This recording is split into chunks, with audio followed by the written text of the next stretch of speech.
മഴതോരും മുൻപെയുടെ വരാൻ പോകുന്ന കഥയിലേക്ക് എല്ലാവർക്കും സ്വാഗതം. കൊല്ലപ്പള്ളിയിലെത്തിയ ഗംഗാധരനോട് വൈജയന്തി ചോദിക്കുകയാണ് അന്നുണ്ടാക്കിയ വെഡ്ഡിംഗ് കാർഡ് വ്യാജമായിരുന്നോ സത്യമായിരുന്നോ എന്ന്. എന്നാൽ ഗംഗാധരന് വൈജയന്തിയുടെ ചോദ്യങ്ങൾക്ക് മുമ്പിൽ പിടിച്ചു നിൽക്കാൻ കഴിഞ്ഞില്ല. അന്ന് സ്റ്റാൻലിയും വൈജയും തമ്മിൽ വേർപെടുത്തുവാൻ വേണ്ടി ചെയ്ത ഒരു കള്ളത്തരം മാത്രമായിരുന്നു സ്റ്റാൻലിയുടെ വെഡ്ഡിംഗ് കാർഡ്. ഇതറിഞ്ഞ വൈജയന്തി സങ്കടപ്പെട്ട് കരയുകയാണ്. എന്തുമാത്രം വലിയ ക്രൂരതയാണ് തന്നോട് തന്റെ ആങ്ങളമാരും അച്ഛനും കൂടി ചെയ്തതെന്നോർത്ത്. ഇത്രയുമാണ് കഴിഞ്ഞ കഥയിൽ നമ്മൾ കേട്ടത്. അടുത്ത കഥയിലേക്ക് പോകുന്നതിന് മുൻപായി ചാനൽ ഇതുവരെ സബ്സ്ക്രൈബ് ചെയ്യാത്തവരുണ്ടെങ്കിൽ സബ്സ്ക്രൈബ് ചെയ്യാനും ലൈക്ക് ചെയ്യാനും കമന്റ് ചെയ്യാനും മറക്കരുത്. സ്റ്റാൻലി സംശയലേശമില്ലാതെ ടൗണിലൂടെ കാർ ഓടിക്കുന്നത് കണ്ട് അലീന ചോദിച്ചു, പപ്പ ഈയിടെ പാലായിൽ വന്നിരുന്നോ? ഈയിടെ എന്ന് വെച്ചാൽ അടുത്ത കാലത്ത്. എന്താ ചോദിക്കാൻ കാരണം? റോഡും തിരിവും എല്ലാം കാണാപ്പാടം. സ്റ്റാൻലി മന്ദഹസിച്ചു. അയാൾ കാർ മുനിസിപ്പൽ ബസ് സ്റ്റാൻഡിന് എതിർവശത്തേക്കുള്ള റോഡിലേക്ക് തിരിച്ച് നെടുമുറിക്കൽ ജ്വല്ലേഴ്സ് എന്നെഴുതിയ ഭീമാകാരമായ ബോർഡിന് കീഴെയുള്ള പാർക്കിംഗ് പ്ലേസിലേക്ക് കയറ്റി. പപ്പ ഇതിനു മുൻപ് സ്വർണ്ണക്കടയിലും വന്നിട്ടുണ്ടോ?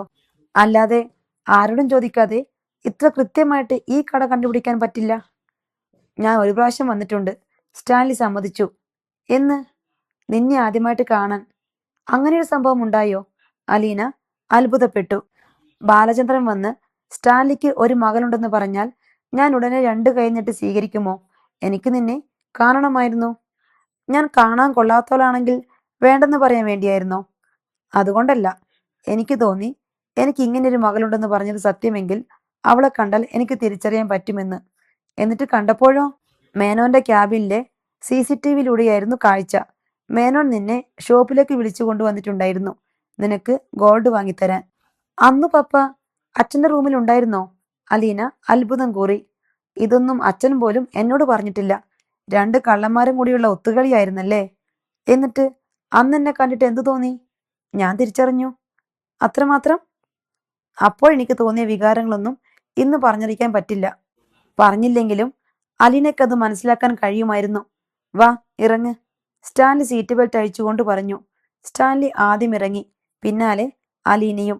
അവർ ഷോപ്പിന്റെ ഗ്രാനൈറ്റ് പടികൾ കയറി ചെന്നപ്പോൾ സെക്യൂരിറ്റി ഗാർഡ് വാതിൽ തുറന്നു പിടിച്ചു.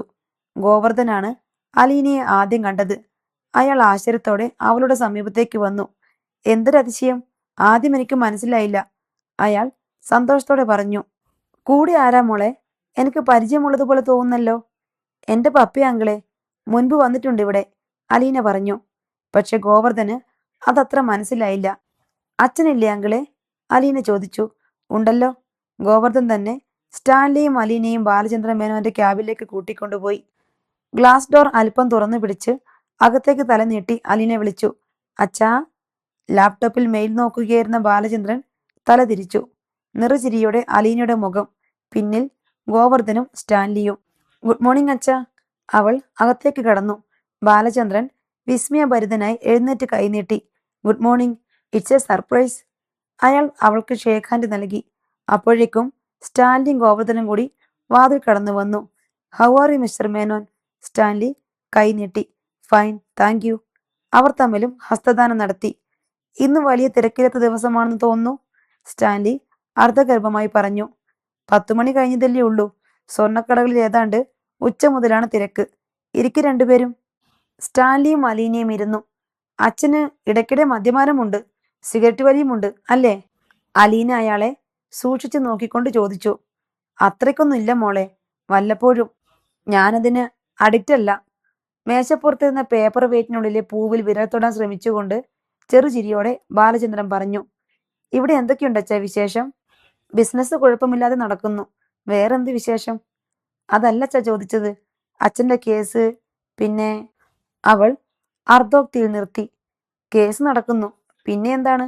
പറയാൻ മാത്രം ഒന്നുമില്ല. ഭവതി എന്നോട് പറഞ്ഞു നീലഗിരിന്ന് അങ്കിൾ വന്നിട്ടുണ്ടായിരുന്നെന്ന്. ഗംഗേട്ടൻ ഇവിടെയും വന്നിരുന്നു. തുടർന്ന് ഒന്നും പറയാനിരുന്ന മട്ടിൽ ബാലചന്ദ്രൻ മൗനം അവലംബിച്ചു. അച്ഛൻ എവിടെയാ താമസിക്കുന്നേ? ഹോട്ടൽ റൂമിൽ. എനിക്കും പപ്പയ്ക്കും കൂടി അവിടെ ഒരു റൂം കിട്ടുമോ? നിങ്ങളിന്ന് തിരിച്ചു പോകുന്നില്ലേ? ചിലപ്പോ പോകും. പോകാൻ പറ്റിയില്ലെങ്കിൽ. അതുമാത്രമല്ല, എനിക്ക് വേറെ ചില സ്ഥലങ്ങളിൽ പോകാനുണ്ട്. പപ്പയ്ക്ക് എൻ്റെ കൂടെ വരാൻ താല്പര്യമുള്ള സ്ഥലങ്ങളല്ല. ആ സമയത്ത് പപ്പയ്ക്ക് റൂമിലിരിക്കാമല്ലോ, അലീന പറഞ്ഞു. ബാലചന്ദ്രൻ ഉടൻ തന്നെ ഫോൺ എടുത്ത് ഹോട്ടലിലേക്ക് വിളിച്ചു. അവിടെ കിട്ടാവുന്നതിലെ ഏറ്റവും നല്ല റൂം സ്റ്റാൻലിക്കും അലീനയ്ക്കും വേണ്ടി ബുക്ക് ചെയ്തു. നീലഗിരിയിലെ അങ്കിൾ തിരിച്ചുപോയോ അച്ഛാ? അറിയില്ല, ഞാൻ അതൊന്നും അന്വേഷിക്കാറില്ല. എന്നാൽ ഞങ്ങൾ ഹോട്ടലിലേക്ക് പോകാം.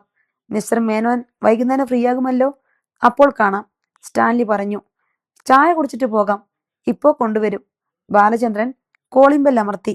പഞ്ചായത്ത് വക കളിസ്ഥലത്തിനപ്പുറം മലിനജലം ഒഴുകുന്ന ഓടയ്ക്കിപ്പുറത്ത് അലീന കാർ നിർത്തി ഇറങ്ങി. റിമോട്ട് സ്വിച്ച് കീ ഉപയോഗിച്ച് കാർ ലോക്ക് ചെയ്ത ശേഷം അവൾ ഓടയ്ക്ക് മീതിയുള്ള സ്ലാബിലൂടെ നടന്ന് രണ്ടാമത്തെ വീട്ടുമുറ്റത്തെത്തി. അപ്പോഴേക്കും ചുരിദാറിട്ട ഒരു പെൺകുട്ടി അലീന ചേച്ചി എന്ന് ആർത്തി വിളിച്ചുകൊണ്ട് വീടിനുള്ളിൽ നിന്നും ചാടി ഇറങ്ങി വന്നു. ഇരു കൈയും വിരിച്ചു പിടിച്ച് അവൾ അലീനയെ കെട്ടിപ്പിടിച്ച് മേലോട്ടൽപ്പം ഉയർത്തി. പെണ്ണെ, കളിക്കല്ലേ, വീഴും പറഞ്ഞേക്കാം, അലീന ശാസിച്ചു. അവൾ അലീനയെ താഴെ നിർത്തി. കാറ് വന്നപ്പോഴേ ഞാൻ കണ്ടതാ, എന്റെ കൈ ചീത്തയായിരുന്നു, കഴുകാൻ താമസിച്ചതാ. ഇത്തിരി അങ്ങോട്ട് മാറി നിന്നേ, ആദ്യം നിന്നെ ഞാനൊന്ന് കണ്ടോട്ടെ, അലീന പറഞ്ഞു. ശരണ്യ ഉടൻ അറ്റൻഷനായി നിന്നുകൊടുത്തു. ഒടുവിലൊരു സല്യൂട്ടും. കണ്ടോ, ശരിക്കു കണ്ടോ? മതി, നീങ്ങ് വലുതായി, അലീന വാത്സല്യത്തോടെ അവളുടെ മുടിച്ചുരുൾ മാടി വെച്ചുകൊണ്ട് പറഞ്ഞു. അപ്പോഴേക്കും ശരണ്യയുടെ മാതാപിതാക്കളും സഹോദരന്മാരും കൂടി വരാന്തയിലേക്ക് വന്നു. അലീനയെ കണ്ടതിലുള്ള അവാച്യമായ സന്തോഷം എല്ലാവരുടെയും മുഖത്ത് പ്രകടമായിരുന്നു. അലീനയുടെ കൈ പിടിച്ച് കക്ഷത്തിൽ ഇറുക്കി പിടിച്ചുകൊണ്ട് ശരണ്യ അവളെ വരാന്തയിലേക്ക് വലിച്ചു കയറ്റി. വാ, ചോറുണ്ടിട്ട് മതി ബാക്കി വർത്തമാനം. പപ്പ ഹോട്ടൽ റൂമിൽ ഇരിക്കുക മോളെ, ഞാൻ ചെന്നിട്ട് ഒന്നിച്ച് ഊണ് കഴിക്കാമെന്നാ പറഞ്ഞിരിക്കുന്നേ. അതൊക്കെ കഴിച്ചോ, പക്ഷേ ഇവിടുന്ന് ചോറുണ്ണാതെ വിടില്ല മോളെ. ഞാനേ രാവിലെ മുതൽ അടുക്കളയില്ല. എന്തിനാ? അലിനി ചേച്ചിയുടെ ഒപ്പം ഇരുന്ന് വയറ് നിറച്ച് ഉണ്ണാൻ വേണ്ടി. ചേച്ചി വരുമെന്ന് പറഞ്ഞത് കൊണ്ടാ ഞാൻ ഇന്നത്തെ ക്ലാസ് കട്ട് ചെയ്തത്. ഇന്നലെ വൈകുന്നേരം തന്നെ ഹോസ്റ്റലിൽ നിന്ന് പോന്നത്. ശരണ്യ പറഞ്ഞതൊക്കെ ശരിയാണെന്ന് ശരണ്യയുടെ അമ്മ ശാന്തയും ഏറ്റു പറഞ്ഞു. ഇവിടെ എന്തൊരു ബഹളമായിരുന്നു ഇന്നലെ മുതൽ. അലിനി ചേച്ചി വരുന്നെന്നും പറഞ്ഞ് ഈ കോളനിയിൽ ഇനി ആരും അറിയാനില്ല. അത്രക്കൊക്കെ വേണോ മോളെ? ആളുകൾ കളിയാക്കും. വെറുമൊരു മനുഷ്യ സ്ത്രീയല്ലേ ഞാൻ. രോഗത്തിനെ രക്ഷിക്കാൻ പറ്റുമോ എന്നറിയാൻ വേണ്ടിയാ ഞാൻ ആദ്യം നിന്റെ അടുത്ത് വന്നത്. അതാണ് സത്യം, അലീന പറഞ്ഞു. ആയിരിക്കും, അല്ലെന്നൊന്നും ഞാൻ പറഞ്ഞില്ലല്ലോ. പക്ഷേ അലീന ചേച്ചിയുടെ ആ വരവാ എന്റെ ജീവിതം മാറ്റിമറിച്ചത്. ഞാൻ എൻ്റെ കൂട്ടുകാരോടൊക്കെ പറയും, അലീന ചേച്ചിയാ തകർന്ന് താഴെ കിടന്നെടുത്തുനിന്ന് നെഞ്ചോട് ചേർത്ത് പിടിച്ചതെന്ന്. ഇല്ലെങ്കിൽ ഞാനിപ്പം ജീവനോടെ ഉണ്ടാവുമോ ആർക്കറിയാം. അലീന ചേച്ചി ഈ വീട്ടിൽ എത്ര തവണ വന്നാലും എനിക്കത് ഓരോന്നും ഓരോ ആഘോഷം തന്നെയാ. ആളുകൾ കളിയാക്കിക്കോട്ടെ. അലീനയുടെ മനസ്സ് നിറഞ്ഞു. അതവൾ പറയുകയും ചെയ്തു. ഇനി വയറും കൂടി നിറഞ്ഞാൽ മതി, തൃപ്തിയായി. അവൾക്ക് വേണ്ടി ഒരു സദ്യ തന്നെ ഒരുക്കിയിരുന്നു. ഊണ് കഴിക്കാനിരുന്നപ്പോൾ ശരണ്യ വിളമ്പുകാരിയായി എങ്കിലും അലീന അവളെ കൂടെ ബലം പ്രയോഗിച്ച് ഒപ്പം പിടിച്ചിരുത്തി. നിനക്ക് കൂട്ടുകാർക്ക് ഇഷ്ടം പോലെ ഉണ്ടോ മോളെ? കുറച്ചു പേരുണ്ട് ചേച്ചി, ഞാൻ സെലക്ട് ചെയ്താ കൂട്ടുപിടിച്ചേക്കണത്. ബോയ്സും ഉണ്ട്. ഓ, അത്രക്കൊക്കെ ധൈര്യമായോ നിനക്ക്? പിന്നെ എനിക്ക് ചിലപ്പോ പ്രേമലോകനമൊക്കെ കിട്ടും, ശരണ്യ ചിരിച്ചുകൊണ്ട് പറഞ്ഞു. രണ്ടാമത് ഒരെണ്ണം കൂടി തരാൻ ആർക്കും ധൈര്യം ഉണ്ടായിട്ടില്ല. ഞാൻ രോഹിത്തേട്ടൻ്റെ അടുത്ത് വിളിച്ചു പറയും, നമ്പറും കൊടുക്കും. രോഹിത്തേട്ടൻ വേണ്ട പോലെ കൈകാര്യം ചെയ്തോളും. ഞാൻ രോഹിത്തേട്ടനെ വിളിച്ച് പൈസയൊക്കെ ചോദിക്കണത് എൻ്റെ ഫ്രണ്ട്സ് കേട്ടിട്ടുണ്ട്. പിറ്റേ ദിവസം പൈസ റെഡിയല്ലേ, എൻ്റെ സ്വന്തം ഏട്ടനാണെന്ന അവരുടെ വിചാരം. അതങ്ങനെ തന്നെ ഇരുന്നോട്ടെ, അലീന പറഞ്ഞു. ആലപ്പുഴ മെഡിക്കൽ കോളേജിലാണ് ശരണ്യ മെഡിസിന് ചേർന്ന് പഠിക്കുന്നത്. അവളെ പഠിപ്പിക്കാൻ മാതാപിതാക്കളും സഹോദരന്മാരും അവരുടെ മുഴുവൻ പ്രയത്ന ഫലവും ചെലവാക്കുന്നുണ്ടെങ്കിലും അതുകൊണ്ടൊന്നും ഒരിടത്തും എത്തുന്നില്ലെന്ന് അലീനയ്ക്കറിയാം. അലീന സ്റ്റാൻലിയോട് വാങ്ങി അയച്ചു കൊടുത്തതിന് പുറമെ രോഹിത്തിനോടും പ്രത്യേകം പറഞ്ഞ് ചട്ടം കിട്ടിയിട്ടുണ്ട്, അവളുടെ ആവശ്യങ്ങൾ ചോദിച്ചറിഞ്ഞ് സഹായിച്ചേക്കണമെന്ന്. ഊണ് കഴിഞ്ഞ് അരമണിക്കൂർ നേരമേ അലീന ശരണ്യയുടെ വീട്ടിൽ നിന്നുള്ളൂ. എല്ലാവരോടും യാത്ര പറഞ്ഞ് തിരികെ പോരുമ്പോൾ അവൾ ഓട്ടക്കാരൻ ഷാജിയുടെ തിണ്ണയിലും ഒന്ന് കയറി. ഷാജി വീട്ടിലുണ്ടായിരുന്നില്ല. അവൻ ചിലപ്പോൾ താമസിച്ചേ ഊണ് കഴിക്കാൻ വരൂ എന്ന് ഷാജിയുടെ അമ്മ പറഞ്ഞു. പ്രത്യേകം അന്വേഷിച്ചെന്ന് പറഞ്ഞേക്കണേ അമ്മേ. കാറിനരികിൽ വരെ ശരണ്യം കൂടെ ചെന്നു. കോളനിയിലുള്ള ആളുകൾ മുറ്റത്തും വരാന്തയിലും ഇറങ്ങി നിന്ന് അവരെ നോക്കുന്നുണ്ടായിരുന്നു.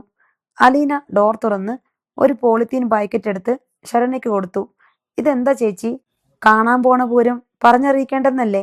നീ വീട്ടിൽ ചെന്ന് തുറന്നു നോക്ക്. ശേഷം അവൾ ഹാൻഡ് ബാഗിനുള്ളിൽ നിന്ന് കുറച്ച് പണം കൂടി എടുത്ത് ശരണ്യക്ക് കൊടുത്തു. അയ്യോ വേണ്ട ചേച്ചി, വേണ്ടപ്പോഴൊക്കെ ചേച്ചി എനിക്ക് തരുന്നുണ്ടല്ലോ, പിന്നെ എന്തിനാ ഇപ്പം? ഇത് നിനക്ക് തരാൻ വേണ്ടി കൊണ്ടുവന്നതാ. ശരണ്യ നിറമിഴികളോടെ അത് വാങ്ങി. പഠിക്കാവുന്നിടത്തോളം പഠിച്ചോളണം. പൈസയുടെ കുറവ് കൊണ്ട് അതിനൊരു തടസ്സവും വരാതെ ഞാൻ നോക്കിക്കോളാം കേട്ടോ. അലീന അവളുടെ കവിളത്ത് തലോടി. പിന്നെ ഡോർ തുറന്ന് കാറിൽ കയറി. ഗേറ്റ് മലർക്കെ തുറന്നിട്ട് ദ്വാരപാലകരെ പോലെ കാത്തു നിൽക്കുകയായിരുന്നു ബബിതയും കൃഷ്ണയും. ബബിത മൊബൈൽ ഫോണിൽ കൂടി അലീനയ്ക്ക് വഴി പറഞ്ഞു കൊടുക്കുന്നുണ്ട്. ഒടുവിൽ കാർ വരുന്നത് ബബിത കണ്ടു. അത് സ്റ്റാൻലി പപ്പയുടെ കാറാണെന്ന് അവൾക്ക് മനസ്സിലായി. ഗേറ്റിന് മുൻപിൽ നിന്ന് ബബിത കാറിന് നേർക്ക് കൈവീശി കാണിച്ചു. അലീനയുടെ കാർ സാവധാനം വന്ന് ഗേറ്റിന് മുൻപിൽ നിന്നു. കാറിന്റെ ചില്ലുകൾ താഴ്ന്നു. അകത്തോട്ട് കയറ്റിയിട്, അകത്തോട്ട്, ബബിത നിർദ്ദേശിച്ചു. അലീന വീട്ടുമുറ്റത്തേക്ക് കാർ ഓടിച്ചു കയറ്റി. അവൾ ഇറങ്ങും മുമ്പേ കൃഷ്ണയും ബബിതയും കൂടി വന്ന് ഡോർ തുറന്നു. എന്താ അലീന ചേച്ചി ഇത്രയും വൈകിയത്? അമ്മ ഇപ്പോഴിങ്ങെത്തും, ബബിത ശാസിച്ചു. അലീന ഇറങ്ങിയ ഉടനെ കൃഷ്ണയുടെ കൈ പിടിച്ചു വലിച്ച് മാറ്റി നിർത്തി. നിന്നെ ഒന്ന് കാണട്ടടി മോളെ ഞാൻ. കൃഷ്ണയ്ക്ക് നാണവും ചിരിയും കൂടിക്കലർന്നു. ഓ, എന്നെ കണ്ടിട്ടില്ലായിരിക്കും, ഇപ്പം വലിയ പുതുമ, ബബിത കുശുമ്പ് പറഞ്ഞു. എത്ര നാളായി, ഞാൻ ഇവളെ ഒന്ന് കെട്ടിപ്പിടിക്കട്ടെ. അതും പറഞ്ഞ് അലീന അവളെ ആശ്ലേഷിച്ചു. നെറ്റിയിലൊരു മുത്തവും നൽകി. റോഡേ പോകുന്നവർ കാണുമേ ഈ പ്രേമലീല. ഗേറ്റ് തുറന്നു കിടക്കുക, ബബിത ഓർമ്മിപ്പിച്ചു. നിനക്ക് കുശുമ്പ് വന്നോടി? അലീന ചോദിച്ചു. ഓ, അതൊക്കെ പണ്ട്. ഇപ്പം എനിക്കറിയാം എനിക്ക് കിട്ടാനുള്ളത് എപ്പോഴായാലും കിട്ടുമെന്ന്, ബബിത പറഞ്ഞു. കേറിവാ ചേച്ചി, ഇനി അരമണിക്കൂറേയുള്ളൂ വരാൻ കണ്ട നേരം. ബബിത അവളെ പിടിച്ചു വലിച്ചുകൊണ്ട് നേരെ കിച്ചണിലേക്ക് പോയി. അവൾ പെട്ടെന്ന് ചായ ഇടാനുള്ള പണി തുടങ്ങി. ഇവിടം വരെ വന്നിട്ട് ഒരു ചായ പോലും തരാൻ പറ്റില്ലെന്ന് വെച്ചാ വലിയ കഷ്ടമല്ലേ? എനിക്കൊന്നും വേണ്ടടി, കുറച്ചു കഴിയുമ്പം വേണമെന്ന് തോന്നും. അലീന അവളുടെ കൈ പിടിച്ച് പിന്നോട്ട് വലിച്ചു. അവൾ അലീനയ്ക്ക് അഭിമുഖമായി നിന്നു. അലീന അവളുടെ മൂർധാവിൽ ഉമ്മ വെച്ചു. ഒന്നും കൂടെ. ബബിത കണ്ണടച്ച് നിന്നു. അലീന ഒന്നുകൂടി നൽകി. മതിയോ? ഒന്നൂടെ. കുടിശ്ശിക ഒരുപാടുണ്ട്. കൊഞ്ചല്ലേ മോളെ. അലീന അവളുടെ മൂക്ക് പിടിച്ച് തിരുമ്മി. അലീന ചേച്ചി, കൃഷ്ണ പിന്നിൽ നിന്ന് വിളിച്ചു. എനിക്ക് ട്യൂഷന് പോണം, ഇല്ലെങ്കിൽ അമ്മ വരുമ്പം ഓടിക്കും. അലീന ചേച്ചി ഇപ്പൊ തന്നെ തിരിച്ചു പോവോ? എനിക്ക് പോണമല്ലോ മോളെ. ഷോ, എനിക്ക് സങ്കടം വരുന്നു. വർത്തമാനം പറയാൻ പോലും പറ്റിയില്ലല്ലോ. സാരമില്ല, പിന്നെ ഞാൻ നിന്നെ ഫോണിൽ വിളിച്ചോളാം കേട്ടോ. എന്നാൽ ഞാൻ പൊയ്ക്കോട്ടെ. നിൽക്ക് നിൽക്ക്, അലീന പെട്ടെന്നെന്തോ ഓർത്ത പോലെ പറഞ്ഞു. ഇപ്പം ഞാൻ മറന്നുപോയേനെ. അലീന മുറ്റത്തേക്ക് ചെന്ന് കാറിൽ നിന്ന് ഒരു പ്ലാസ്റ്റിക് ക്യാരി ബാഗ് എടുത്ത് കൃഷ്ണയ്ക്ക് കൊടുത്തു. കൃഷ്ണ രണ്ടും കൈ നീട്ടി വാങ്ങി നെഞ്ചോട് ചേർത്ത് പിടിച്ചു. അതെന്താണെന്ന് വിചാരിച്ച? ബോംബ, അലീന ചിരിയോടെ പറഞ്ഞു. എനിക്കറിയാലോ ഡ്രസ്സാണെന്ന്, കൃഷ്ണ ചിരിച്ചു. റൂമിൽ കൊണ്ടുവച്ചിട്ട് പോയിക്കോ മോളെ, ട്യൂഷൻ കഴിഞ്ഞ് വരുമ്പോൾ നോക്കാം. കൃഷ്ണ അത് അവളുടെ മുറിയിലെ അലമാരിയിൽ വെച്ചു. അലീന ചേച്ചി, ഞാൻ പൊയ്ക്കോട്ടെ? അവൾ യാത്ര ചോദിച്ചു. പോയിട്ട് വാ മോളെ. അലീന അവളെ ആശ്ലേഷിച്ച് ഒരു മുത്തം കൂടി കൊടുത്താണ് അയച്ചത്. കൃഷ്ണ പോയിക്കഴിഞ്ഞ ഉടനെ ബബിത ചായയുമായി എത്തി. ഇന്നാ പിടി, ചൂട് ചൂട്. കൈ പൊള്ളാതെ നോക്കണേ. അലീന ചായക്കപ്പെടുത്ത് ടീപ്പോയിമേൽ വച്ചു. വേഗം വേഗം പറ, എവിടെ വരെയായി കാര്യങ്ങൾ? പ്രോഗ്രാം വല്ലതും നടന്നോ? നടക്കുവോ? അച്ഛനുമായിട്ട് സംസാരിക്കണം, അത് വൈകുന്നേരത്തേക്ക് വെച്ചിരിക്കുക. അച്ഛനാണെങ്കിൽ കുറച്ചുകൂടെ കടുപ്പക്കാരനായതുപോലെ തോന്നുന്നു. അലീന ചേച്ചി നോക്കിയാൽ പറ്റും. അച്ഛനെ നമുക്ക് നമ്മുടെ വഴിക്ക് കൊണ്ടുവരണം. അതിനല്ലേടി മോളെ ഞാൻ ഇറങ്ങിത്തിരിച്ചത്. കോടതിയിൽ വെച്ച് പഴയ ചരിത്രമൊന്നും പറയില്ലെന്ന് അച്ഛനെ കൊണ്ട് സമ്മതിപ്പിക്കണം കേട്ടോ. എന്നിട്ടേ അലീന ചേച്ചി പാലായിന്ന് പോകാവൂ. എന്നിട്ട് അലീന ചേച്ചി കൊല്ലപ്പള്ളിയിലും ഒന്ന് പോണം. ഇപ്പോഴാണെങ്കിൽ നീലഗിരിയിലെ അങ്കിളുമുണ്ട്. എല്ലാരും കൂടി ഉള്ളപ്പോഴല്ലേ ഇതിനൊരു പരിഹാരം കാണേണ്ടത്. അമ്മയുടെ കാര്യം ഓർക്കുമ്പം എനിക്കിപ്പോൾ ഭയങ്കര സങ്കടം തോന്നുന്നു. എല്ലാവരും കൂടി അമ്മയെ പറ്റിച്ചു. അമ്മ മാത്രം ഒന്നും അറിയാതെ വിഡിവേഷം കെട്ടി അഭിനയിക്കുക. അറിയുമ്പോ. കിച്ചണിലെ സ്ലാബിലിരുന്ന് ബബിതയുടെ ഫോൺ ശബ്ദിച്ചു. ബബിത ഓടിച്ചെന്ന് ഫോൺ എടുത്തു. ഡിസ്പ്ലേയിൽ അമ്മ എന്ന് പേര് കണ്ട് ബബിത തന്നെത്താൻ പറഞ്ഞു. 100 ആയിസ. അവൾ ഫോൺ അറ്റൻഡ് ചെയ്തു. ബബിതേ, നീ വീട്ടിലുണ്ടോ? ആ അമ്മേ. കൃഷ്ണമോൾ ട്യൂഷന് പോയോ? പോയി. അമ്മ എവിടെയാ? ഞാൻ വന്നോണ്ടിരിക്കുക. ഓക്കെ. ബബിത ഫോൺ വെച്ചു. എന്നിട്ട് അലീനയെ നോക്കി. അലീനയ്ക്ക് കാര്യം മനസ്സിലായി. ഞാൻ പൊയ്ക്കോളാം. കൊതി തീരെ കാണാൻ പോലും പറ്റിയില്ലല്ലോ ചേച്ചി. സാരമില്ലടി, ഞാൻ പിന്നെ വരാം. അവർ രണ്ടുപേരും പൂമുഖത്തെത്തി. പോട്ടേടി, ഞാൻ നിന്നെ രാത്രി വിളിച്ചോളാം. ഉവെന്ന് ബബിത തലയാട്ടി. അലീന കാറിൽ കയറാനായി ഡോർ തുറന്നതും വൈജയന്തിയുടെ കാർ റോഡിൽ നിന്ന് തിരിഞ്ഞ് ഗേറ്റ് കടന്നു വന്നു. വൈജയന്തി കാർ നിർത്തിയിട്ട് അലീനയെ നോക്കി. അലീന കാറിൽ കയറണോ അവിടെ നിൽക്കണോ എന്നറിയാതെ ഒരു നിമിഷം പതറി. വൈജയന്തിക്ക് തന്റെ കണ്ണിലെ കാഴ്ചയുമായി ഒട്ടും പൊരുത്തപ്പെടാൻ കഴിഞ്ഞില്ല. തന്റെ അടുക്കളയിൽ വേലക്കാരിയെ നിന്നവളാണ് കൺമുമ്പിൽ. പക്ഷേ അവളല്ല. അടിമുടി ഒരു മാറ്റം സംഭവിച്ചിരിക്കുന്നു. അനുഭവങ്ങളിലൂടെ വളർന്ന് വികസിച്ച് പക്വതയും ആർജവവും നേടിയെടുത്ത ഉള്ളുറച്ച കുലീന യുവതിയെ പോലെ തോന്നിച്ചു. വൈജയന്തിയുടെ കണ്ണുകൾ അലീനയുടെ ആടയാഭരണങ്ങളെയും അളന്നു തൂക്കി. വിലപിടിച്ച വസ്ത്രങ്ങളായിരുന്നില്ല അവളുടേത്. പക്ഷേ അവയുടെ ലാളിത്യവും ഭംഗിയും നിറവും ഒത്തുചേർന്ന് അവളുടെ രൂപസൗകുമാര്യത്തിന് മാറ്റുകൂട്ടി. ഒരു ഗോൾഡ് ചെയിൻ, സ്റ്റഡ്സ്, ഒഴുക്കൻ മട്ടിലുള്ള ഒരു വള, ഒരു മോതിരം, ഇവയിലൊതുങ്ങി ആഭരണങ്ങൾ. എങ്കിലും അവൾ ഏതോ ധനിക കുടുംബത്തിൽ നിന്നും വരുന്ന പ്രൗഢ തരുണിയെ അനുസ്മരിപ്പിച്ചു. കാറിനുള്ളിൽ വേറെ ആരെങ്കിലും ഉണ്ടോ എന്ന് വൈജയന്തി നോക്കി. ആരെയും കണ്ടില്ല. കാറിന്റെ സ്വിച്ച് കീ അലീനയുടെ കയ്യിലിരിക്കുന്നത് അവൾ ശ്രദ്ധിച്ചു. തന്റെ അടുക്കളയിലെ എച്ചിൽ പാത്രങ്ങൾ കഴുകുന്നിടത്ത് നിന്ന് ഇപ്പോൾ വിലപിടിച്ച ഈ കാറിന്റെ സ്വിച്ച് കീയുമായി നിൽക്കുന്നതിലേക്കുള്ള ദൂരത്തിനിടയിൽ നിന്ദ്യവും നിഗൂഢവുമായ ചില രഹസ്യാചാരങ്ങൾ ഉണ്ടായിട്ടുണ്ടെന്ന് വൈജയന്തിക്ക് സ്പഷ്ടമായി. ഇത് സ്വാഭാവിക വളർച്ചയല്ല. നാടുവിട്ടുപോയ നിർധനയായ പെൺകുട്ടി 1-2 വർഷത്തിന് ശേഷം അതിസമ്പന്നിയായി തിരിച്ചെത്തിയതുപോലൊരു ദുരൂഹത. ഇവരോട് സംസാരിക്കണമോ? ഒരു തവണ ഭവിത നിർബന്ധിച്ചിട്ട് ഫോണിലൂടെ സംസാരിക്കേണ്ടി വന്നതിന്റെ വൈക്ലഭ്യം ഇപ്പോഴും മനസ്സിൽ ദഹിക്കാതെ കിടക്കുന്നു. തന്റെ കുടുംബത്തിന് ഇവൾ ചില സഹായങ്ങൾ ചെയ്തിട്ടുണ്ടായിരിക്കാം. പക്ഷേ തന്റെ കുടുംബം ശിഥിലമാക്കിയതും ഇവൾ തന്നെയാണ്. ഇവൾ കടപ്പാട്ടൂർ വീട്ടിലെത്തുന്നതുവരെ തന്റെ ചൂണ്ടാണി വിരലിന്റെ ചലനത്തിനനുസരിച്ച് ചലിച്ചുകൊണ്ടിരുന്ന കുടുംബമായിരുന്നു അത്. ബാലേട്ടനെ തന്റെ ചൊൽപ്പടിയിൽ നിന്ന് അടർത്തി മാറ്റിയത് ഇവളാണെന്ന കാര്യത്തിൽ യാതൊരു തർക്കവുമില്ല. 2-4 നിമിഷങ്ങൾക്കിടയിലെ നാനാവിധ ചിന്തകൾക്കിടയിൽ തന്നെ വൈജയന്തി വീണ്ടും കാർ മുൻപോട്ടെടുത്ത് പോർച്ചിലേക്ക് കയറ്റി. ഡോർ തുറന്ന് ഇറങ്ങി. അലീന അങ്ങനെ തന്നെ നിൽക്കുകയായിരുന്നു. കാറിൽ നിന്നും ഇറങ്ങി വന്ന വൈജയന്തി അവളെ ഒന്നുകൂടി നോക്കി. മൂക്കിന് മീതേക്ക് അല്പം ഇറങ്ങിയിരുന്ന കണ്ണട ഇടതുകൈയിലെ ചൂണ്ടുവിരൽ കൊണ്ട് ശരിയായി ഉറപ്പിച്ചു. അലീന പ്രതീക്ഷയോടെ വൈജയന്തിയെ നോക്കിക്കൊണ്ട് നിന്നു. തന്റെ അമ്മയാണത്. ഒരു വാക്കെങ്കിലും തന്നോട് സംസാരിക്കും. പണ്ട് വീട്ടുവേലയ്ക്ക് നിന്ന ഒരു സാധാരണ വീട്ടുജോലിക്കാരിയെ ഓർക്കാപ്പുറത്ത് കണ്ടുമുട്ടിയാൽ ചോദിക്കാവുന്ന ഒരു ചോദ്യമെങ്കിലും, നീ ഇപ്പോൾ എവിടെയാണ്, അല്ലെങ്കിൽ നിനക്ക് സുഖമാണോ എന്ന്. പക്ഷേ ഒന്നും ഉണ്ടായില്ല. വൈജയന്തി സിറ്റൗട്ടിലേക്ക് കയറിപ്പോയി. പിന്നെ ഹാളിലേക്കും. ബബിത വേഗം അലീനയുടെ അടുത്ത് വന്നു. അലീനയുടെ കണ്ണുകൾ നിറഞ്ഞിരിക്കുന്നത് കണ്ട് തോളത്ത് ചെറുതായി ഒരടി കൊടുത്തുകൊണ്ട് പറഞ്ഞു, ഏയ്, എന്താ പറ്റിയത്? ഒന്നുമില്ലെന്ന് അലീന മുഖമനക്കി. അമ്മ ദേഷ്യപ്പെട്ടില്ലല്ലോ. ഈ വീട്ടിൽ കയറി വരാനും നിനക്ക് ധൈര്യമുണ്ടായോടി എന്ന് ചോദിച്ചില്ലല്ലോ. ഇതെന്റെ വീടാണ്, കടക്ക് പുറത്ത് എന്ന് ആട്ടിയിറക്കിയില്ലല്ലോ. സന്തോഷിക്കല്ലേ വേണ്ടത്? ശരിയാ, എന്നാലും. ബബിതേ. വീടിനുള്ളിൽ നിന്ന് വൈജയന്തി ഒരു വിളി കേട്ടു. ദേ, അമ്മ വിളിക്കുന്നു. ചേച്ചിയെ നിൽക്കണ്ട, പൊയ്ക്കോ. ബബിത ധൃതി കൂട്ടി. അലീന കാറിൽ കയറി.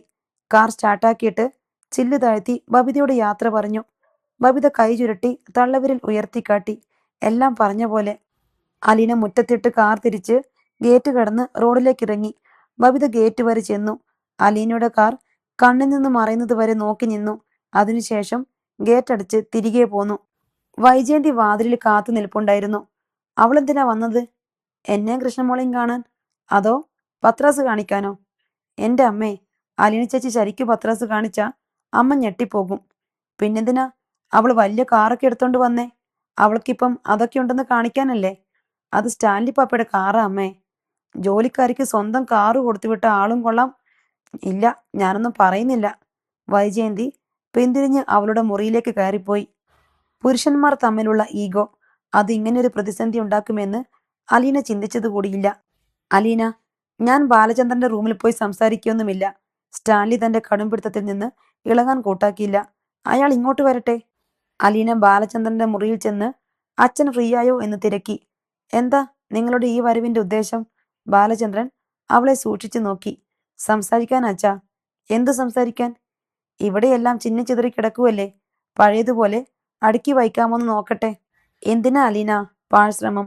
നിനക്കൊരു വിചാരം കാണും, എല്ലാ പ്രശ്നങ്ങൾക്കും പരിഹാരം കാണാൻ നിനക്ക് സാധിക്കുമെന്ന്. പക്ഷേ നിനക്ക് പരിഹരിക്കാൻ പറ്റാത്ത പ്രശ്നങ്ങളുമുണ്ട്. ആ തിരിച്ചറിവാണ് നിനക്കിനി വേണ്ടത്. അച്ഛൻ അപ്പുറത്തെ റൂമിലേക്കൊന്ന് വരാമോ? നമുക്ക് അവിടെ ഇരുന്ന് സംസാരിക്കാം. മോളെ, എനിക്ക് സ്റ്റാൻലിയുടെ മുമ്പിൽ ചെന്ന് തൊഴേണ്ട കാര്യമൊന്നുമില്ല. നിനക്കയാൾ വലുതായിരിക്കും. നിന്റെ പപ്പയാണല്ലോ. അച്ഛാ, പപ്പ കുളത്തൂപ്പുഴയെന്ന് ഇവിടം വരെ വന്നത് അച്ഛനെ കാണാൻ വേണ്ടിയല്ലേ? അതെന്താ ഓർക്കാത്തെ? അതിനയാൾ സ്വമനസാലെ വന്നതാണോ? അല്ലെന്ന് എനിക്കറിയാം. നീ നിർബന്ധിച്ച് കൂട്ടിക്കൊണ്ടു വന്നു.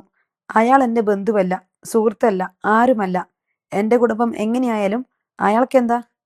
അച്ഛൻ അങ്ങനെ പറയരുത്. പപ്പയ്ക്ക് ആരോടും ഒരു വിരോധവുമില്ല.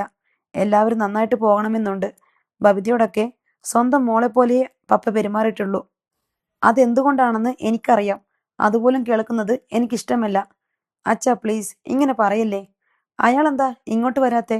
അയാൾ വലിയ ലഫ്റ്റനന്റ് കേണലാണെങ്കിൽ ഞാനും ഒട്ടും കുറഞ്ഞവനല്ല. ഈ പാലായിലെ ഒന്നാം തരം ബിസിനസ്മാനാണ്. ദൈവമേ കഷ്ടം. ഈ അച്ഛനാണോ എന്നെ പപ്പയുടെ അടുത്ത് എത്തിച്ചു കൊടുത്തത്? അത് നിന്നോടുള്ള വാത്സല്യം കൊണ്ടല്ലേ? ഇപ്പം അത് നഷ്ടപ്പെട്ടോ? അലീന, ഇതെന്റെ ഫാമിലി പ്രോബ്ലമാണ്. പുറത്തുനിന്ന് ഒരാൾ ഇടപെടുന്നത് എനിക്കിഷ്ടമല്ല. അതെന്റെ ഭാര്യയുടെ മുൻകാമുകനാകുമ്പോൾ തീരെ ഇഷ്ടമല്ല. അയാൾക്ക് ഇതിലെന്താ കാര്യം? ഒടുവിൽ അലീന രണ്ടുപേർക്കും ഒന്നിച്ചുകൂടാവുന്ന പൊതുവായ ഒരു വേദിയെപ്പറ്റി ആലോചിച്ചു. ബാർറൂമിൽ ചെന്നിരിക്കാൻ അലീനയ്ക്ക് പറ്റില്ല. റെസ്റ്റോറന്റിൽ വേണ്ടത്ര പ്രൈവസി കിട്ടില്ല. അപ്പോൾ സ്റ്റാൻലി തന്നെ അവളുടെ സഹായത്തിനെത്തി. അയാൾ ബെയററെ വിളിച്ചു വരുത്തി. പ്രൈവറ്റായി ഇരുന്ന് സംസാരിക്കാൻ പറ്റിയ ഇടമുണ്ടോ എന്ന് തിരക്കി.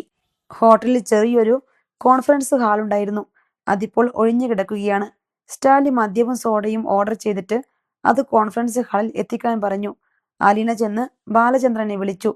കോൺഫറൻസ് ഹാളിൽ ചെന്നിരുന്ന് സ്റ്റാൻലിയോടൊപ്പം ഓരോ പെഗ് മദ്യം കഴിക്കുന്നതിൽ അയാൾക്ക് വിരോധമൊന്നും ഉണ്ടായിരുന്നില്ല.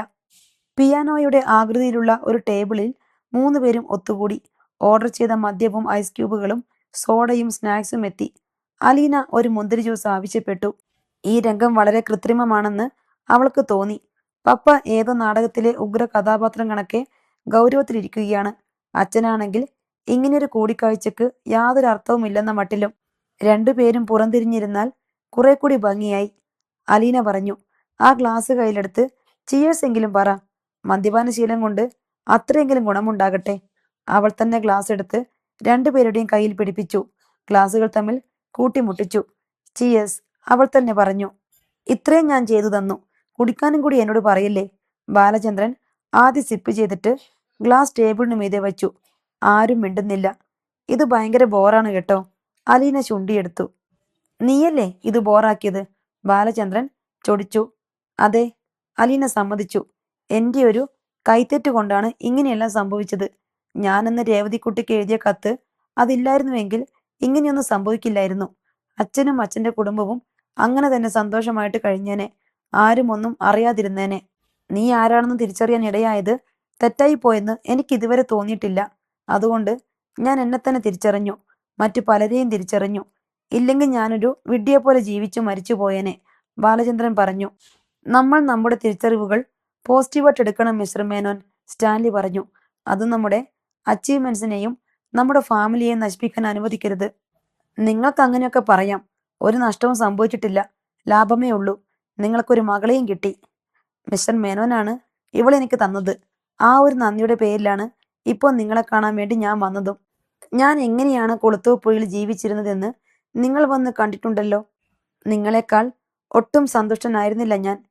ഇവൾ അവിടെ വന്ന് ചില തിരുത്തലുകൾ നടത്തി. അതുപോലെ തന്നെ ഇവിടെയും ചെയ്തിട്ടുണ്ട്. ചിതറിപ്പോയ നിങ്ങളുടെ കുടുംബം ഭാവിയിൽ എന്തെങ്കിലും കൂടിച്ചേരാൻ ഒരു വിദൂര സാധ്യതയെങ്കിലും ഉണ്ടെങ്കിൽ അത് നിലനിർത്തണം എന്നാണ് ഇവളുടെ ആഗ്രഹം. പൂർവ്വസ്ഥിതിയിലേക്ക് തിരിച്ചു പോകാൻ യാതൊരു സാധ്യതയുമില്ല. ബാലചന്ദ്രൻ അനുരഞ്ജനത്തിന് തയ്യാറില്ലെന്ന മട്ടിൽ പറഞ്ഞു. വേണ്ട, ഒരു കോംപ്രമൈസ് ആകാമല്ലോ. ഇതിലെന്ത് കോംപ്രമൈസ് മിസ്റ്റർ സ്റ്റാൻലി? ബാലചന്ദ്രൻ സ്വയം പരിഹസിക്കുന്ന പോലെ ചിരിച്ചു. കോമാളി വേഷം കെട്ടിയത് ഞാനാണല്ലോ. എനിക്കത് അഴിച്ചു വയ്ക്കണം. അത് കോടതിയിൽ വെച്ച് അഴിച്ചു വയ്ക്കണോ എന്നാണ് സംശയം. നിങ്ങൾ സ്വയം നഗ്നനാവുക മാത്രമല്ല, കൂടെയുള്ള കുറെ പേരെ കൂടി നാണം കെടുത്തുകയുമാണ്. നിങ്ങളുടെ പേര് ഞാൻ കോടതിയിൽ പറയാൻ ഉദ്ദേശിക്കുന്നില്ല മിസ്റ്റർ സ്റ്റാൻലി. എനിക്ക് വൈജയന്തിയെ മാത്രം മതി. ബാലചന്ദ്രൻ പകയോടെ പറഞ്ഞു. എൻ്റെ പേര് കോടതിയിൽ പറഞ്ഞാലും എനിക്ക് വിരോധമില്ല. വൈജയന്തി ഞാനും തമ്മിൽ സ്നേഹിച്ചത് ഒരു തെറ്റായി പോയി എന്ന് ഇപ്പോഴും ഞാൻ കരുതുന്നില്ല. ആ കാലം കഴിഞ്ഞുപോയി. അതിനുശേഷം ഒരുപാട് മാറ്റങ്ങൾ വന്നു. വൈജയന്തിയെക്കുറിച്ചല്ല ഞാനോ അലീനയോ ചിന്തിച്ചത്. നിങ്ങൾക്ക് മക്കളുണ്ടല്ലോ. അവർ നിരപരാധികളാണ്. അവരുടെ അവകാശങ്ങളും സ്വാതന്ത്ര്യവും സൽപ്പേരും ഇല്ലാതാക്കരുത്. ഇപ്പോൾ നിങ്ങളുടെ മക്കൾ നിങ്ങളോട് സ്നേഹത്തിലും അലിവിലും നിൽക്കുന്നത് നിങ്ങൾ വലിയൊരു മനോവേദന അനുഭവിക്കുന്നുണ്ടെന്ന് അറിയാവുന്നതുകൊണ്ട് മാത്രമാണ്. പക്ഷേ നിങ്ങൾ അതിന് പ്രതികാരം ചെയ്താൽ എല്ലാം കീഴ്മേൽ മറിയും. നിങ്ങൾ വൈജയന്തിയെ മാത്രമല്ല കോടതിയിൽ വെച്ച് അപമാനിക്കുന്നത്, നിങ്ങളുടെ മക്കളെ കൂടിയാണ്. സ്വന്തം അമ്മ എത്രമേൽ തെറ്റുകാരിയാണെങ്കിലും ലോകത്തിനു മുൻപിൽ പരസ്യമായി ഒരു അഭിസാരികയെ പോലെ ചിത്രീകരിച്ചാൽ നിങ്ങളുടെ മക്കൾ നിങ്ങളോട് ക്ഷമിക്കുമോ? അവരുടെ പിതൃത്വത്തിന് മേൽ പോലും സംശയത്തിന്റെ നിഴൽ വീഴ്ത്തുന്ന നടപടിയല്ലേ അത്? അതൊരു പോയിന്റായിരുന്നു. ബാലചന്ദ്രൻ മറുപടി പറയാതെ ഗ്ലാസ്സിലിരുന്ന മദ്യമെടുത്ത് അല്പാൽപമായി നുണഞ്ഞിറക്കി. കോൺഫറൻസ് ഹാളിലെ ഭിത്തിയിലെ പെയിന്റിങ്ങുകളിലേക്ക് അയാൾ വെറുതെ നോക്കിയിരുന്നു. സ്റ്റാൻലിയും തന്റെ ഗ്ലാസ് കയ്യിലെടുത്തു. പതിയെ സിപ്പ് ചെയ്തുകൊണ്ട് അല്പനേരം മൗനമായി ഇരുന്നിട്ട് തുടർന്നു.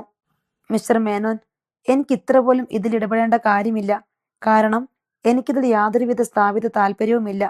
ഇവിടെ നിങ്ങളുടെ ഫാമിലി എന്ത് സംഭവിച്ചാലും എന്നെ അത് ഒരു തരത്തിലും ബാധിക്കാനും പോകുന്നില്ല. ഞാനിവിടെ നിങ്ങളെ കാണാൻ വന്നത് എനിക്കിഷ്ടമുണ്ടായിട്ടല്ല, എൻ്റെ മകളുടെ താല്പര്യം മാനിച്ചാണ്. കാരണം ഇവളെ സംബന്ധിച്ചിടത്തോളം നിങ്ങളിൽ ഇവൾ കാണുന്ന അച്ഛൻ എന്ന വ്യക്തി വലിയവനാണ്. ഇവളെ പ്രസവിച്ച അമ്മയും ഇവൾക്ക് വലുതാണ്. നിങ്ങളുടെ 3 മക്കളും അത്ര തന്നെ വേണ്ടപ്പെട്ടവരാണ് ഇവൾക്ക്. ബാലചന്ദ്രന്റെ മുഖത്ത് അസ്വസ്ഥത പ്രകടമായിരുന്നു. സ്റ്റാൻലി ഒഴിഞ്ഞ ഗ്ലാസ് മേശപ്പുറത്ത് വെച്ചു. ഓക്കെ, ഇനി നിങ്ങൾ സംസാരിക്കൂ. എനിക്ക് പറയാനുള്ളത് കഴിഞ്ഞു. സ്റ്റാൻലി എഴുന്നേറ്റു. പപ്പ പോവാണോ? അലീന ചോദിച്ചു. ഞാൻ റൂമിലുണ്ടാവും. ഇവിടെ ഇനി എനിക്കൊന്നും ചെയ്യാനില്ല. ചുവന്ന കാർപ്പറ്റ് വിരിച്ച ഹാളിലൂടെ സ്റ്റാൻലി നടന്നുപോയി. കൂടുതൽ എന്തെങ്കിലും നിനക്ക് പറയാനുണ്ടോ? ബാലചന്ദ്രൻ പരുഷ സ്വരത്തിൽ ചോദിച്ചു. അച്ഛാ, അച്ഛനോട് ഒരപേക്ഷ മാത്രമേ എനിക്കുള്ളൂ. എലിയെ തോൽപ്പിക്കാൻ ഇല്ലം ചുട്ടു എന്നൊരു പഴങ്കഥ കേട്ടിട്ടുണ്ട്. അച്ഛൻ അങ്ങനെ ചെയ്യരുത്. അമ്മയെ തോൽപ്പിക്കാൻ വേണ്ടി അച്ഛൻ മക്കളുടെ ജീവിതത്തിൽ കരി തേക്കരുത്. മോളെ, നീ വിചാരിക്കുന്നുണ്ടോ ഞാനും വൈജയന്തിയും ഞങ്ങളുടെ മക്കളും ഒന്നിച്ച് പഴയതുപോലൊരു ജീവിതം ഇനി ഉണ്ടാകുമെന്ന്? നമുക്കിപ്പോ അറിയാൻ പറ്റില്ലച്ചാ. നമുക്കറിയാത്ത വഴികളുണ്ട്, നമ്മൾ കാണാത്ത വാതിലുകളുമുണ്ട്. ഞങ്ങളുടെ ജീവിതത്തിൽ ഇല്ല. കാരണം പകൽ പോലെ എനിക്ക് വ്യക്തമായി, ജയന്തിക്ക് ഒരു പുരുഷനെ മാത്രമേ സ്നേഹിക്കാൻ കഴിഞ്ഞിട്ടുള്ളൂ. അത് നഷ്ടപ്പെട്ടതോടെ എല്ലാ വാതിലും അവൾ അടച്ചു കളഞ്ഞു. ഞാനൊരു ഭർത്താവ് ഉദ്യോഗസ്ഥൻ മാത്രമായിരുന്നു. ഇനി എനിക്ക് ആ പദവി വേണ്ട. 22 വർഷം ഞാൻ അണിഞ്ഞു നടന്ന ആ വേഷം ഞാനിന്ന് അങ്ങേയറ്റം വെറുക്കുന്നു. അതിനെ കാൽക്കീഴിലിട്ട് ചവിട്ടി അയക്കുന്നു. അതിനെ നിന്ദിച്ചുകൊണ്ട് കാറി തുപ്പുന്നു. അത് പറയുമ്പോൾ വെറുപ്പും പകയും മുഴുവൻ അയാളുടെ മുഖത്ത് പ്രകടമായി. അലീന അയാളുടെ കൈത്തലം ഗ്രഹിച്ചു. അച്ഛന് നല്ല ധൈര്യമുണ്ടായിരുന്നല്ലോ. ദേഷ്യം കൊണ്ട് അച്ഛന്റെ കൈ വിറയ്ക്കുന്നുണ്ട്. അച്ഛനെ ഇങ്ങനെ പതറി കണ്ടിട്ടേയില്ല. ഞാൻ ജീവിക്കുന്ന ജീവിതം എന്താണെന്ന് നിനക്ക് മനസ്സിലാവില്ല മോളെ. നീ ഒരു പെണ്ണായി ജനിച്ചു പോയത് കൊണ്ട് പുരുഷന്റെ മനസ്സിലെ ആഴവും പരപ്പും നിനക്കൊരിക്കലും ഊഹിക്കാൻ പോലും പറ്റില്ല. അച്ഛാ, ഞാനൊന്ന് ചോദിച്ചോട്ടെ? സ്വന്തം ഭാര്യയെ കോടതിയിൽ തൊലിയുരിച്ചു കാണിച്ചാൽ അച്ഛന് മനഃശാന്തി കിട്ടുമോ? 22 വർഷത്തിന് ശേഷം ഞാൻ ആദ്യമായി അവളുടെ മുൻപിൽ ജയിക്കും. അവൾ ആദ്യമായി എൻ്റെ മുൻപിൽ തോൽക്കും. പിന്നെ ജീവിതത്തിൽ ഒരിക്കലും അവൾക്ക് ജയിക്കാൻ സാധ്യമല്ല. ബാലചന്ദ്രൻ വീറോടെ പറഞ്ഞു. തോൽക്കാൻ വേറെയും ചിലരുണ്ടാവും അച്ഛാ. രോഹിത്തും ബബിതയും കൃഷ്ണമോളും. അവർക്ക് പിന്നീട് ഒരിക്കലും തല ഉയർത്തിപ്പിടിച്ച് നടക്കാൻ കഴിയില്ല. അവരുടെ മനസ്സ് ഇടിഞ്ഞു താണു പോകും. ആളുകളുടെ മുൻപിൽ അവർ പരിഹസിക്കപ്പെടും. അവർക്കൊരു കല്യാണാലോചന വരുമ്പോൾ അച്ഛൻ കോടതിയിൽ പറയുന്ന കഥയൊക്കെ വിളമ്പാൻ ആളുകൾ ഉണ്ടാവും. എല്ലായിടത്തും അവർ ഒരടി പുറകിലായി പോവും. അവരെന്ത് തെറ്റെയ്തിട്ടാ അച്ഛാ? ബാലചന്ദ്രൻ മിണ്ടിയില്ല. താൻ പറഞ്ഞത് അച്ഛന്റെ മനസ്സിൽ അല്പം ചലനമുണ്ടാക്കിയിട്ടുണ്ടെന്ന് അലീനയ്ക്ക് തോന്നി. അച്ഛൻ പറഞ്ഞതെല്ലാം സത്യമാണ്. ഒക്കെ സമ്മതിക്കുന്നു. അച്ഛന്റെ മനസ്സിലെ പദ്ധതിയിൽ ഒരു ചെറിയ തിരുത്തു വരുത്തിക്കൂടെ? കോടതിയിൽ വെച്ചുള്ള പ്രതികാരം അച്ഛൻ ഒഴിവാക്കാൻ പറ്റുമോ? അലീന ചോദിച്ചു. ബാലചന്ദ്രൻ നിശബ്ദനായിരുന്നു. സമയം കടന്നു പോയിക്കൊണ്ടിരുന്നു. ബേറർ വന്ന് എന്തെങ്കിലും വേണോ എന്ന് ചോദിച്ചിട്ട് പോയി. അച്ഛാ, അച്ഛൻ ഒന്നും പറഞ്ഞില്ല, അലീന ഓർമ്മിപ്പിച്ചു. ബാലചന്ദ്രൻ ഇരു കൈത്തലങ്ങൾ കൊണ്ടും മുഖമൊഴിഞ്ഞു. ദീർഘശ്വാസം എടുത്തു. ഇത്രയൊക്കെ പറയണമെങ്കിൽ നീ മനസ്സിൽ എന്തെങ്കിലും കണ്ടിരിക്കുമല്ലോ. അതെ അച്ഛാ, എൻ്റെ മനസ്സിലുണ്ട്. ആരോടും പറഞ്ഞിട്ടില്ല. അച്ഛനോട് പറയാം. അച്ഛനത് തള്ളിക്കളയരുത്. ഞാൻ അപേക്ഷിക്കുക. ഓക്കെ, നീ പറയൂ, കേൾക്കട്ടെ. അച്ഛന് പറയാനുള്ളതെല്ലാം കണക്ക് തീർത്ത് തന്നെ പറയാം. കോടതിയാണെന്ന് തന്നെ കരുതാം. ഒരു കുടുംബ സദസ്സ്. അതിന്റെ വലിപ്പം എത്ര വേണമെന്ന് അച്ഛൻ തന്നെ തീരുമാനിച്ചാൽ മതി. ബാലചന്ദ്രൻ മേശമേൽ കൈമുട്ടൂന്നി മുടിയിലൂടെ വിരലുകൾ കടത്തി കണ്ണടച്ച് കുറച്ചുനേരം ഇരുന്നു. അയാൾ ചെറുതായി മുഖമുയർത്തുകയും താഴ്ത്തുകയും ചെയ്യുമ്പോൾ തലമുടിക്കിടയിലൂടെ വിരലുകൾ ഒഴുകി. ഒടുവിൽ അയാൾ കണ്ണു തുറന്നു അലീനെ നോക്കി. എനിക്കൊന്ന് ആലോചിക്കണം. അത്രയും സമ്മതിച്ചല്ലോ. സന്തോഷമായി അച്ഛാ. അലീന അയാളുടെ കരം ഗ്രഹിച്ചുകൊണ്ട് മന്ദസ്മയത്തോടെ പറഞ്ഞു.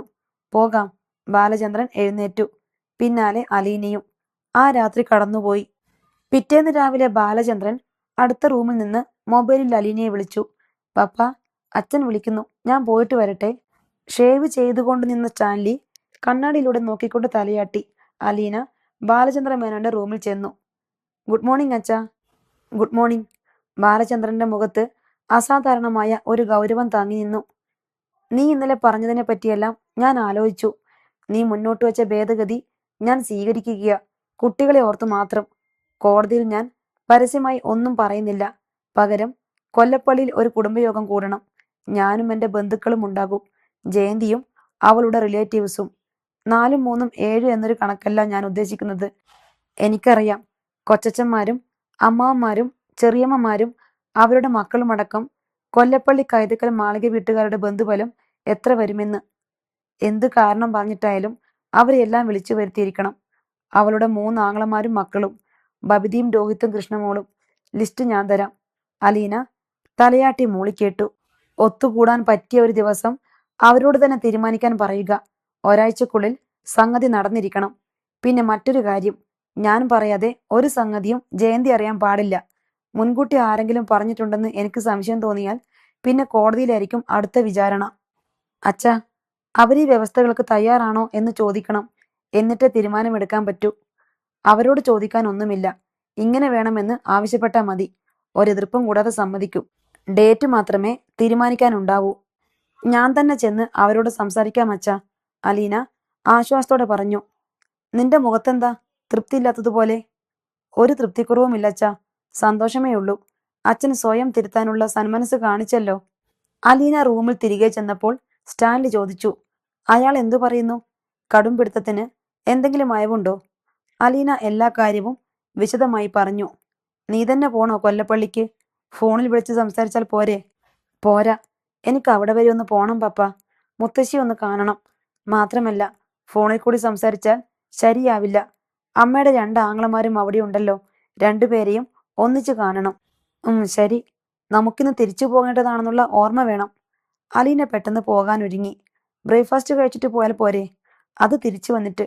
ഇവിടുന്ന് അരമണിക്കൂറിന്റെ ദൂരമല്ലേ ഉള്ളൂ പപ്പ. നിനക്കറിയാമോ വീട്? ഞാനവിടെ കുറച്ചു ദിവസം താമസിച്ചിട്ടുള്ളതല്ലേ.